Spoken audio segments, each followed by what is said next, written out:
నారాయణ రెడ్డి కావచ్చు, లేక 400 మాటలు కావచ్చు, ఏదున్నా 4 ఉంది. అది గమనించదగిన అంశం. బహుశా నాగేశ్వరరావు గారి అక్కినేని అభినయ అవలోకనం, అక్కినేని అభినయ అవలోకనం అనే శీర్షిక మా సుధాకర్ ఎప్పటికప్పుడు కొంత కవితాత్మకంగా శీర్షిక నామకరణం చేస్తుంటాడు.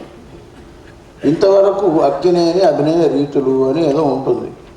అక్కినేని అభినయ అవలోకనం అన్నాడు. అవలోకనం అంటే చూడడం. అవలోకనం అన్నా, విలోకనం అన్నా, లోకనం అన్నా చూడడమే. ఆయన అభినయాన్ని చూడడం. ఎక్కడ చూడడం? చూడడానికి తెర లేదే, ఇక్కడ వెండి తెర, స్క్రీన్ లేదే. అంటే అక్కినేని అభినయాన్ని నీ మనసుతో చూసి దాని గురించిన విశేషాలు చెప్పడం. ఇది శీర్షికను బట్టి ఇంతవరకు బహుశా ఓలేటి పార్వతీశం గారు, శరత్ జ్యోత్స్నారాయణ గారు, సుద్దాల అశోక్ తేజ, విజయబాబు ఇప్పుడు వచ్చి కూర్చున్నారు కాబట్టి వారు ఇంకా ప్రసంగించలేదని తాత్పర్యం.